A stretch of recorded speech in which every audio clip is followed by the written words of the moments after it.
Mike Trudell's in the house for Cappy today, as Mike likes to call himself, the side piece. Yeah, I'm George's side piece. What do you think of that, Dave? I mean, I can tell the excitement in his voice to be around you versus around Cappy. So clearly you are the side piece. Ooh. Wow. Although it's so funny. We've tried to get Cappy on the phone today because I wanted to role play as Rob Pelinka and Nico Harrison. And he didn't even he's been giving Lindsay all sorts of grief. Meanwhile, he's been texting Lindsay. He's had so much FOMO from the show the last few days because he's been off now for 4 shows, either through illness or days off. That he's been texting Lindsay nonstop for 24 hours. After hearing Dave's take right there, I bet he'll be in here tomorrow. I'm sure he will be. Dave. Well, and by the way, he reads the COT, the Circle of Trust, whereas there's a lot of chatter in there about when you're in here. You know what I mean? Oh, I didn't know that. Cappy's always keeping an eye on the Twitter streets. But haven't I been very pro Cappy? You have, yeah. But people hear what Dave hears in my voice. That's all it is. The fact. I mean, you heard DeAndre yesterday. He's like, "Yo, man, we were talking about the Eastern Conference yesterday." Well, I mean, he shouldn't. Look, Cappy should be fine because back in the day there was some discussion. Oh, maybe you and I would spend some time in the year together. And then Cappy clearly won the war and has been in here now. Cappy got the ring on it. He did. He got the ring on it. There's no question about it. Yeah, Dave. George and I were just talking about how if we had just had this conversation after the trade a month ago, and I think you and I we're probably in alignment that this could go better this year than some people were allowing. But what we didn't anticipate was the West to just disintegrate in the way that it has outside of OKC. Like that do you agree with that? And what are your thoughts on how that impacts the Lakers? Well, we certainly believe that. I think I want to speak for both of us, but I think we were in alignment here as well that Dallas would be a team to reckon with this season. Yeah, sure. That's not going to be the case. So, and that's I think my main concern with the Lakers is how size could affect them in a playoff series. And Dallas is one of the teams, theoretically, that could do that. I have less concern about that right now. And really, that remains the only concern. And so, of course, Denver, just because the Lakers won that one Saturday night game, doesn't mean that Denver, they slayed the dragon. That's still a looming threat out there. Agreed, yeah. But OKC's young, hasn't done anything yet. I am not concerned with the Grizzlies, and they are on a 3-game losing streak at the moment. And you saw the Jaren injury, right? Right, yeah. Saw the Jaren injury. Clippers had been a thorn in the Lakers' side. This back-to-back wins this past week is a pretty clear indicator that the Lakers would be in a pretty good spot in that series as well. The Lakers are in a great spot. They just need to get through these next 25 games or so with the guys in the lineup. And obviously a reminder with what Rui's going through, Austin Reed's going through, Jordan Goodwin's going through, you can't take health for granted. Dave McMenamin with us here. And again, I'm not painting this narrative of I know the league hates this of there's a script, everybody loves to call it that now.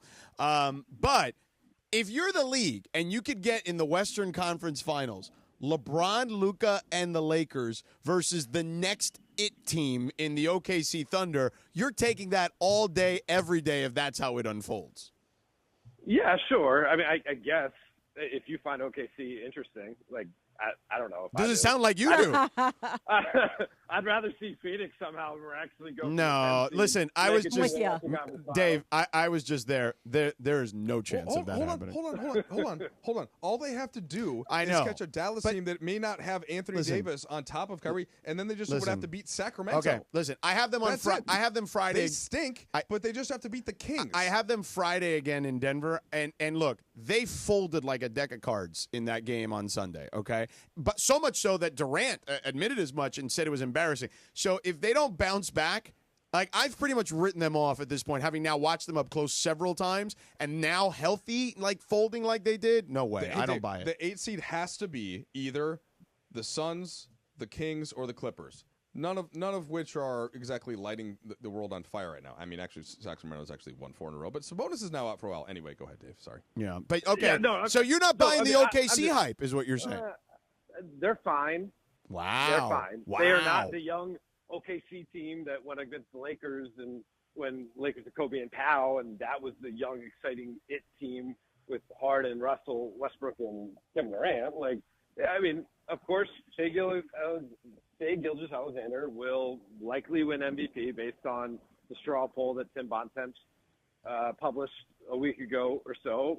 He doesn't have my vote right now, but he's a legitimate player. Jalen Williams is a nice role player. They have some nice defensive role players. One of them used to play for the Lakers, Alex Caruso.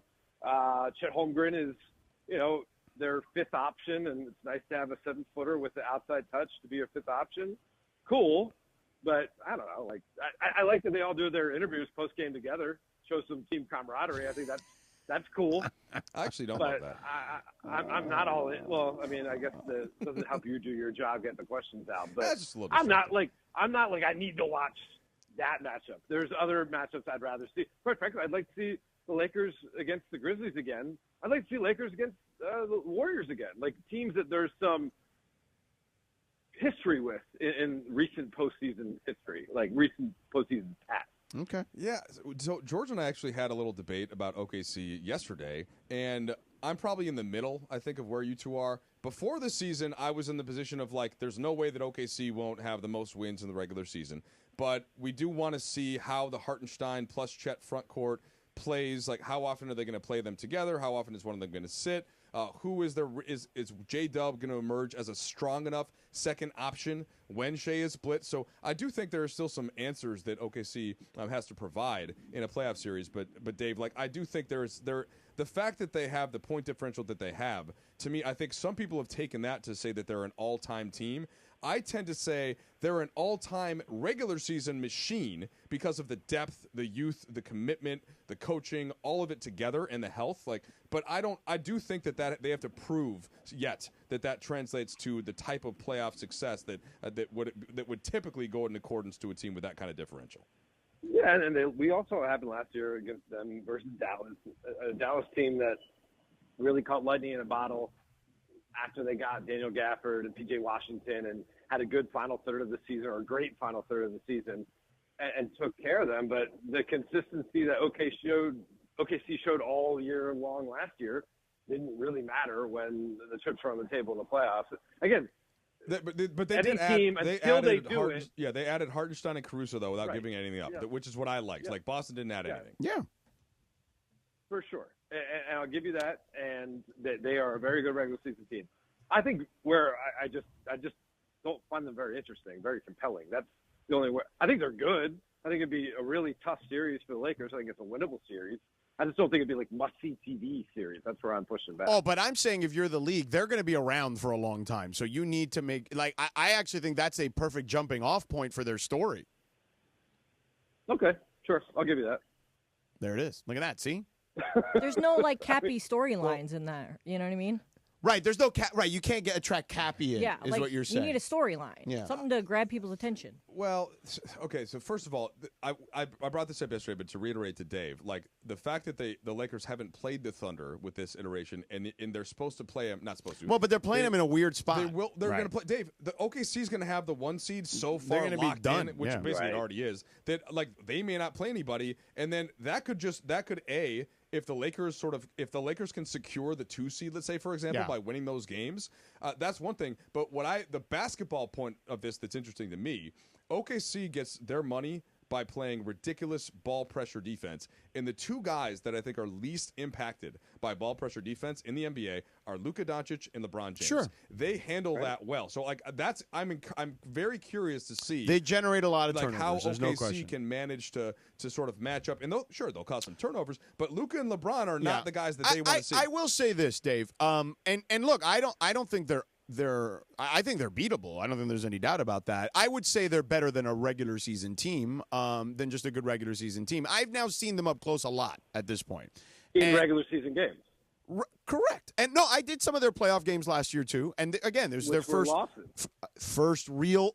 They're 23 years old, average age. You know what I'm saying? Like, it's their first real attempt at playing in the playoffs. Like, historically, as you know, in this league, it takes some time. Like, not everybody is a microwave. I would say there's more examples of teams having to go through the quote unquote battles than doing it the other way. So, what I do believe, I'll tell you this, having been around them last year and this year. Having been in Shai's aura.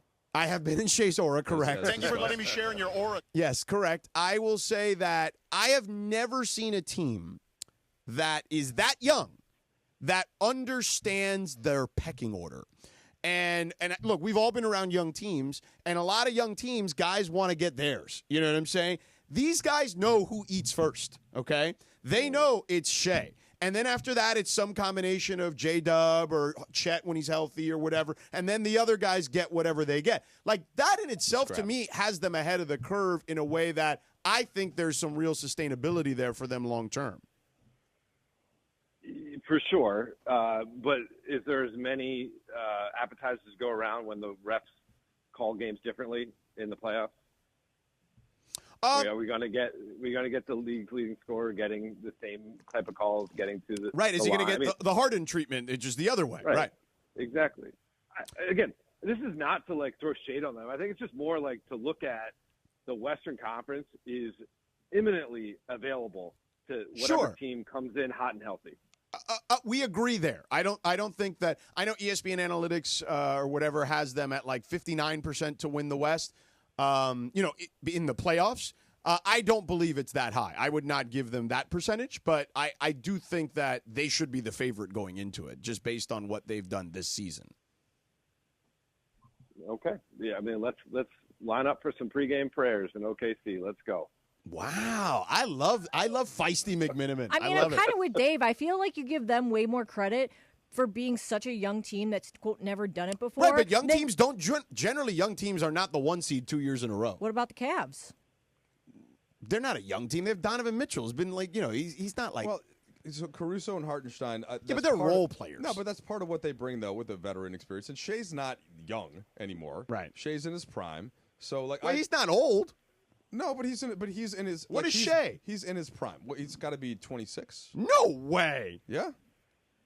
Hold on. Stand Dave, by. who's better, the Thunder or the 26. Cavs? Yeah. Okay. He'll be 27 in July. Okay. Yeah. So he's older than Luka. Okay. I said he's 26. You're like, no way. Okay, and then I agree. agree. And he's 26. Okay, but what is your point though? My point is he's not young. He's been in the league for a long time. LeBron James hadn't won a championship until he was 26 years old. I'm just saying he's been in the league for 7 years. Okay. And so like he's right at the cusp. Right, of, but what is the point? And he's the leader. He's not young. They added 2 key vets. I'm trying to make your point here. They're not some young team that you can dismiss. But their average age is 24.9 years old. Like that's indisputable. Because they don't have one single like old But vet. they've got Caruso's not young. Hartenstein is in his near 30 years old. Like he's in his late. They're both in their late 20s, aren't they? Caruso's 31. Okay, there you go. So he's a little older than you think. Hartenstein, I'm guessing, is like not quite. But that's why they have the team. Hartenstein's 26, so that's why they have the team age thing lower because they don't have like so. Just LeBron is 40, right? So that brings the entire age of the roster way up. Anyway, the Lakers. I'm just happy we're having this discussion and not me having to do the math, Dave, on what the Lakers need to do to get into the 7 or 8 play-in game. Right. Oh, there's no question about that. Spot. Like that's what the math has been the last couple of years. Now it's like, I wonder at what point they might see OKC's. Like the conversation has moved so far in a positive direction for like what the future might hold that you're talking about Lakers and OKC matching up. So it's good times. Yeah, when a team wins 9 straight games against teams that are above 500, when a team's 16-3 of their last 19, it's gonna be positive vibes, and that's with Luka Doncic. I think. What would you grade him, or what would you think he would grade himself based on his expectation as a player? Oh, dude, he's probably playing C+ basketball. Yeah, correct. He would have given himself like a D, I think, for the first. Right. Although I think that's unfair because really just he wasn't shooting the ball well. He was still doing a lot of other things well. But the Clipper games were much closer to like B's, and so we haven't seen his A game yet, right, Dave? Yeah, I mean we saw it in Denver one night, and not that he hasn't affected winning. I'm not saying that, but like. He's going to be a lot better for this team. The rhythm that he's going to get into, Yeah, this should be, I mean, there's been plenty of rain clouds covering Southern California skies above Crypto.com over the last 6 years since I moved back here. This is a time when it's sunny skies. Everybody should enjoy it. I think we're all in the general agreement that to Dave's point, that the West is, I wouldn't say completely up for grabs because I think there's only really 3 teams that can actually win it. Maybe a 4th if Golden State gets the right matchups and gets hot. Perhaps, or something happens, like someone turns an ankle in front of them. But I just think I'm giving OKC more respect than the two of you is what I'm saying. I will agree that they're the favorite. I think, but I might if the playoffs started today, and let's just say the Lakers and the Thunder played today. We haven't seen what it's like yet. We don't know what it's like. I really might pick the Lakers to win, but but I can acknowledge. Oh, I think that's a coin toss. Yeah, but I can acknowledge that just because of the record and blah blah, they were the 1 seed last year, continuity. That I get why they can be given the favorite status. It's just it's in a different way. And Dave, maybe this is closer to your point. It's in a different way from the Celtics being the favorite in the East because they actually did win last year. Yeah. So those are two different types of. But favorites. that's why I said. Now you tell me, Dave. I mentioned, it's not an exact comp because obviously we're looking at, 12, 13 years later. But I said the Cavs, I think it'll be compelling against the Celtics. But they kind of remind me of when, like, the Pacers were trying to beat LeBron, Wade, and Bosh for, 3 years. And everyone's like, oh, those pesky Pacers, they're going to get them. And then they never did. Like, ultimately, they lost in, 6, and they had one time they lost in 7. But it's not really, they're just not better than the Celtics, is my opinion. Yeah, no, they're not better. They're not better. I think they're a really worthy adversary. And I think that win on Friday night going to Boston, even with no Drew Holiday and no Kristaps Porzingis, to come back after Boston hits their first 7 threes and have to win that game down the stretch, it says a lot about this Cavs group. It's a really deep team, well-balanced roster. Their belief factor is through the roof right now. They are ecstatic about adding DeAndre Hunter. They think that's another guy they can throw at the 2 J's in a playoff series. Boston is going to have to go out and win that series. It's not they're not going to be, given the pathway beyond it. And so, that's going to be a battle. I would probably pick Boston at full strength, but who knows if Boston will be at full strength. Right. And this Cavs team, they're really legitimate. And I don't think you're trying to, poo-poo those Pacers team. That was a pretty darn good team. No, but they were. But they were not better than those right. They Heat just weren't teams. as good as the Heat. Right. Yeah, exactly. Right. And that's what I'm saying. Cleveland is not better than Boston. Yeah, my argument yesterday when we were talking Cleveland-Boston was more like, of course we're going to acknowledge Boston is the better team.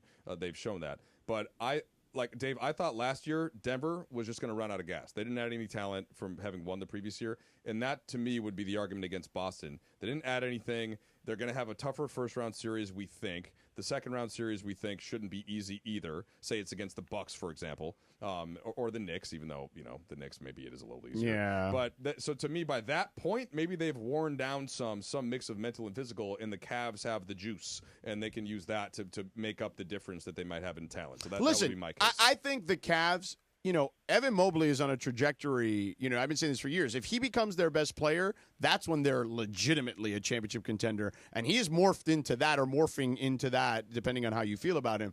But he will be in short order. And that's when I think they're going to be at their most dangerous. Yeah, I agree with you there. But he's a much better player today than he was last year in the playoffs when they lost to Boston. Mm-hmm.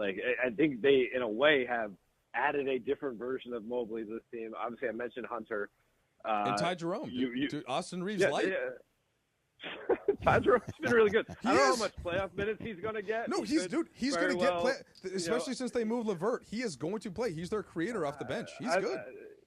Yeah, I mean, him, Merrill, and Wade, I don't know. I think Kenny will probably go shorter bench, and you're playing a lot of staggering Darius and Donovan. But, yes, I mean, regular season been a heck of a player for him. And what a story for him to he was traded 4 times before he ever put on an NBA uniform. Yeah. Suffered a major injury, and now he is a night-in, night-out contributor on the team with the most wins in basketball. But I'm with you, Trudell. If they have to play Milwaukee in the second round, that's going to be a real fight. Like that, like Giannis is still Giannis. You know what I mean? Yeah. I don't know how much I believe in Kyle Kuzma as your third best player. They've been much better since Kuz got there. there. They have been better, but I still don't know if I buy it. That's enough. Is what I'm saying. Kuz is a good Kuz is back slotted to where he should be, like the 4th or 5th guy. Correct. Like he was in Lakers. He wasn't gonna. He was the one in Washington. No, I know. That was a disaster. And he had a lot of that bad wasn't habits. his fault. I'll tell you this. How about this? Sources tell me, okay, you guys can aggregate this, aggregators. Sources tell me that in the early stages of Kuz in Milwaukee, there was a lot of chatter from the coaches of, hey, man, this ain't Washington. Whatever. I'm pro Kuz. They've been better since they had Kuz. Kuz he's calling upon that muscle of when he played with LeBron and AD. Maybe the green light. Where he kind of like passively aggressively complained about his role all the time. He did not. Oh yes, he did. I was there. Kuz was. I watched the Spectrum Sports interviews. Of course, he there's a little twinkle in his eye. Would he have liked to shoot a little more? But ultimately, he did his job. He played D. He did. Took open shots. He did. Like he helped them win a title. But he definitely always no slander allowed here. All right, Kuz. McMenamin, you can back me up. I'm going to age myself here, but he reminded me, quite frankly, of Jordan Farmar when he played and won a championship with the Lakers in 2010, then wanted to find a bigger role elsewhere. Yeah. And then, realized it's not better on the other side. Right. And now Kuz came back to a contender with still enough left in the tank versus Jordan Farmar had already kind of washed out by the time he got to play on another great team. So I think it's a good situation for Kuz. Shout out to Jordan Farmer, who gave me an Xbox 360 off the plane one time because he and Luke Walton had to buy one in Oklahoma to play. And he's like, well, I got like 4 at home. Do you want this? I was like, hell yeah. Thanks, Marshall. Shout out Jordan Farmer. Hey, is everybody playing tonight, Dave? No. Well, you're not going to have Austin Reeves. Right. Yeah, Markieff Morris is out with illness. Not that he's been playing, but he's on the injury report. Yeah. LeBron's currently probable, and so is Luka Doncic. I saw LeBron go through his warm-up about an hour ago. He looked great. And Luka was one of the earliest players getting here, so to me that's a sign that he'd be playing. Goodwin and Rui still out, too. Yeah. Right. There you go. Right. Yep, Goodwin and Rui. Yeah. Yep. And then with New Orleans, we're expecting Zion tonight? Yeah, Zion. It's, Mike, what's it currently with him? He's good. I think they sat him in the second of a back-to-back. Right, against Phoenix. Yeah, but he's expected to play. They've got look, like I was telling, they've won 4 or 5. They've got some good play. They got Bruce Brown in. They got Olynyk in. Yeah, those guys can play. They can beat you. Like they're a much better team. And John pointed this out. The Lakers' 3 losses recently have all been against duds. So this is the type of team that they've let down against. So yeah, little trap game. Yeah. It's totally a trap game because you look at it, they have this long trip coming up. They got the Knicks before they go on the trip. Yeah, you got to take care of this one, keep the momentum going. Feisty McMenamin. I love a feisty McMenamin on the show. Dave McMenamin, ESPN NBA reporter, insider, does a phenomenal job covering your Los Angeles Lakers and always willing to put up with our nonsense. All right, man, thanks for the time as always, brother. Thanks, fellas. See ya. See you another half hour. Feisty McMenamin. I love it.